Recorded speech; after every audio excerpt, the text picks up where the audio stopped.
अब जितने भी लोग आज मेरी बात सुन रहे हैं, बड़े गौर से आज क्योंकि मैंने आज आपको लाएमल देना है कि हमने ये ना गुलामी कबूल करनी है, ना ये इम्पोर्टेड हुकूमत कबूल करनी है। और ये अब आपको पता चला है कि सिलेक्टेड हुकूमत क्या होती है, जो बाहर से सिलेक्ट होके लोगों के ऊपर मुसल्लत की जाती है, ये होती है सिलेक्टेड हुकूमत, जो डरती है इलेक्शन से, जो साजिशों से, जो पैसे लगा के जमीन खरीद के बाहर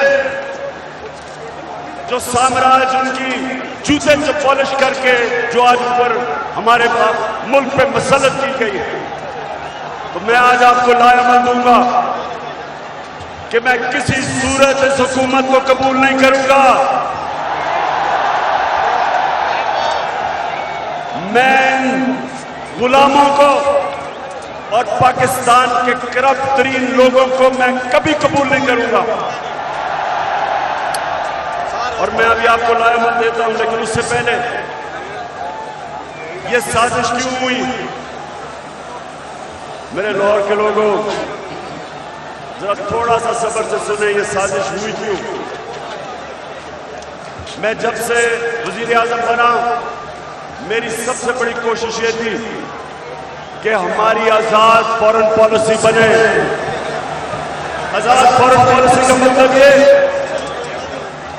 कि हम जो भी फैसले करें अपने लोगों के मफादात के लिए करें।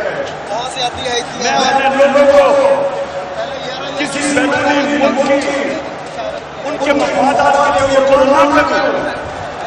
मेरे फैसले मेरी कौम के लिए हो। ये वो लोग जो आजाद हुए थे पाकिस्तानियों को हुक्म देते थे, धमकियां देते थे, एक टेलीफोन पे सारी बातें मनवा लेते थे, उनको ये चीज पसंद नहीं आई। मैंने ये भी फैसला किया जिसने मुझे आजम बना कि मैं हर इंटरनेशनल फोरम में एक बात उठाऊंगा कि जो इस्लामोफोबिया और हमारे शान में गुस्ताखी करते थे, मैंने फैसला किया था कि यूनाइटेड नेशंस में उठाऊंगा, ओआईसी में उठाऊंगा, हर फोरम पे उठाऊंगा, क्योंकि हमारे मुसलमानों को मुसलमानों को ये तकलीफ देते थे, वो भी पसंद नहीं आई, वो बाहर के लोगों को पसंद नहीं आई। और तीसरी चीज उनको क्या पसंद आई कि मैं जितनी फॉरेन पॉलिसी थी, चाइना से, रशिया से, मुसलमान ममालिक से, मेरी सबसे बड़ी कोशिश ये होती थी कि मेरी कौम को किसमें फायदा है।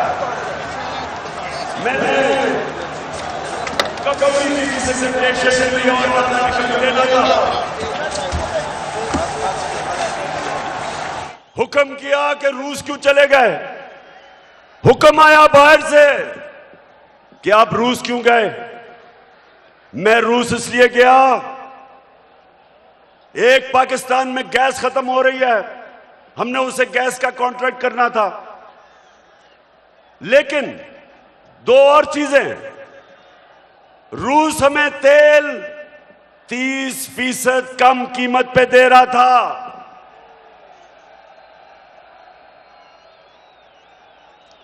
तेल 30% कम कीमत पे। इसका मतलब कि पेट्रोल और फजलुर रहमान को 30% कम पे हम बेच सकते थे।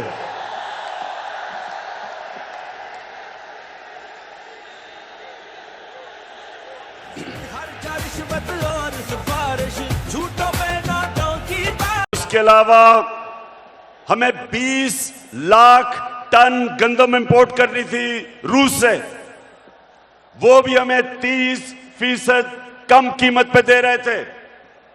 मैं इसलिए गया था कि मेरे लोगों को फायदा था, मेरी आवाम को फायदा था। मैं महंगाई कम कर सकता था। और ये देखें कि हिंदुस्तान जो अमेरिका का करीबी एलाई है, स्ट्रेटेजिक एलाई है, वो तेल मंगवा रहा है रूस से। उसको अमेरिका ने कहा कि ना तेल खरीदो, उसने आगे से सीधा जवाब दिया अमेरिका को कि हम अपने लोगों के मफादात के लिए फैसले करते हैं।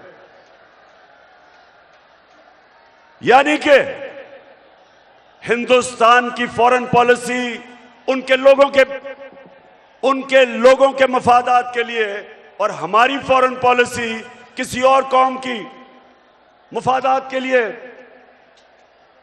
यह भी पसंद नहीं आई बात, चाइना से ताल्लुकात वो भी पसंद नहीं आए, तो तब बाहर से साजिश होनी शुरू हुई।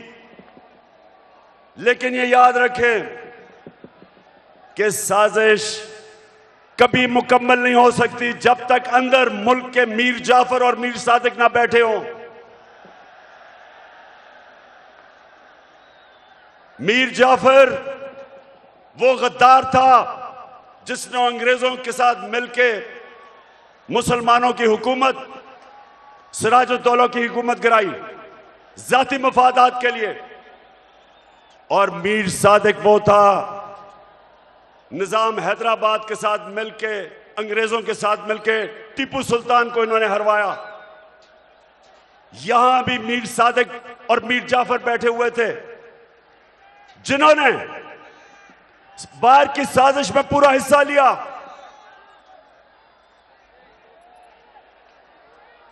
क्या हुआ? सरदारों की यहाँ परस्तिश, हर रिश्वत। अच्छा सुना जरा, हो जाएगा ठीक। तो ये साजिश बाहर से हुई, अंदर मीर जाफर और मीर सादिक बैठे थे, अंदर थ्री स्टूजेस बैठे हुए थे, इन्होंने इनके साथ मिले। और भी इसके अंदर लोग मुलव्वस थे, और तारीख इन सारों को किसी को माफ नहीं करेगी जिन्होंने मिलके एक हुकूमत को कब गिराया। मेरे पाकिस्तानियों ये सुने, हमारी हुकूमत को तब गिराया जब हमारी हुकूमत की, और मैं चैलेंज करता हूं, सबसे बेहतरीन पाकिस्तान की परफॉर्मेंस तहरीक इंसाफ की हुकूमत की थी। हमारी इकोनॉमी सही तरफ जा रही थी, 5.6% पे हमारी इकोनॉमी बढ़ रही थी। ना नून लीग ने इसका कभी मुकाबला किया, ना पीपल्स पार्टी ने किया। हमारी एक्सपोर्ट्स रिकॉर्ड पे थी, कभी पाकिस्तान की तारीख में 32 अरब डॉलर की एक्सपोर्ट्स नहीं हुई। कभी पाकिस्तान में इतने बाहर से डॉलर्स नहीं आए। 31 अरब डॉलर रेमिटेंसेस बैरून मुल्क पाकिस्तानियों ने हमें भेजी। 31 अरब डॉलर। हम जब हुकूमत में आए थे 19 अरब डॉलर थी। और पाकिस्तान की तारीख में सबसे ज्यादा पैसा हमने इकट्ठा किया टैक्स में, 6000 अरब डॉलर से ऊपर। यह भी पाकिस्तान की तारीख का रिकॉर्ड था। हमने सबसे सारे बर्रे सगीर में जिस मुल्क में सबसे कम बेरोजगारी थी वो पाकिस्तान था। सबको पीछे छोड़ गए हम। और ये कब? जब कोरोना वायरस ने दुनिया में तबाही मचाई हुई थी। पाकिस्तान वो मुल्क है जिसकी दुनिया ने मिसाल दी कि उस मुल्क जिसने सबसे बेहतर कोरोना वायरस को हैंडल किया, अपने लोग भी बचाए, अपने गरीब भी बचाए, अपनी इकोनॉमी भी बचाई।